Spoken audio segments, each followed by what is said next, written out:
কিছু হাসি, কিছু আশা, কিছু মধু ভালোবাসা আজ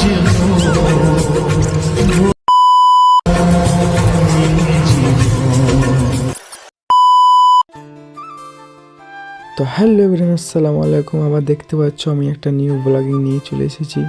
তো দেখতেই পাচ্ছ আমার সাথে আমার কিউট ভাগ্নে আছে আর আমার দিদি আছে। তো আজকে আমরা যাচ্ছি বহরমপুর।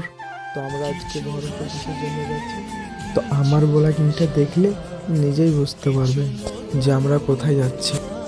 আর এই যে আমার কিউট বয়টাকে দেখছো, এত বদমাইশ আর এত পাকা না, এর সাথে তোমরা যদি একদিন না 1 ঘন্টা যদি সময় কাটাও তাহলে বুঝতে পারবে যে আমার ভাগ্নে কি জিনিস।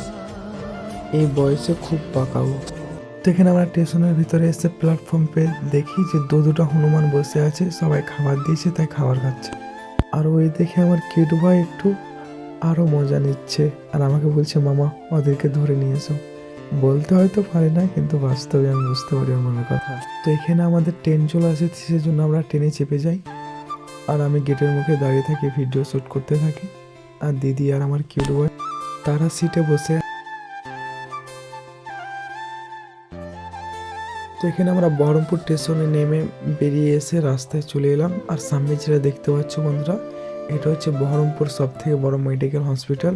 স্টেশন থেকে বেরিয়ে এসে 2 মিনিট হাঁটতে গেলে দেখতে পাবে তোমরা এই মেডিকেল হসপিটালটা। তো এখানে আমরা টোটোয় চেপে যাই রানীবাগানের উদ্দেশ্যে। তো এখানে আবার দেখুন আমার কিউট ভাই কি করছে। বাপরে বাপ, ওই একাধবার এমন কিছু করে না, আমাকে নিজেই ভয় লাগে। তোমরা ভাববে যে কেন বলছে, ভিডিওটা দেখো, দেখে বুঝতে পারবে। তোমরাই তো দেখতে পাচ্ছ হনুমানের মতো কীভাবে উঠে যাচ্ছে। জানো না তোমরা, একাধবার এমন কিছু করে দেয় যে আমরা নিজেই অবাক হয়ে যাই। আর বন্ধুরা হ্যাঁ, যে কথাটা বলছিলাম, তো আজকে আমরা বহরমপুর এই জন্য এসেছি একটা ভালো মাথার ব্রেনের ডাক্তারের কাছে, যেখানে দীর্ঘদিন ধরে মায়ের চিকিৎসা করে। একটা ডাক্তারকে দেখায়, খুব ভালো ডাক্তার। তো ডাক্তারই 1 মাস পরে একবার দেখা করতে বলেছিল, ওই জন্য একবার এসে দেখা করে নিলাম। তো এখানে আমাদের ডাক্তারের সাথে কথা হয়ে যাওয়ার পরে আবার আমরা চলে এলাম স্টেশন। আমাদের ফিরতে ফিরতে সন্ধ্যা হয়ে যায়। তো এখানে আমার কিউট বয়কে দেখতে পাচ্ছ, আবার দুষ্টুমি শুরু করে দিয়েছে। আর আমিও ওর সাথে হালকা হালকা দুষ্টুমি করছি।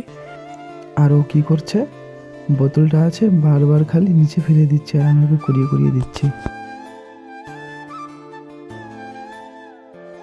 তো বন্ধুরা এখানে আমাদের বুলেট ট্রেন চলে এসেছে, তাই আমরা ট্রেনে চেপে পড়ি। তো এখন আমাদেরকে যেতে হবে লালগোলার দিকে।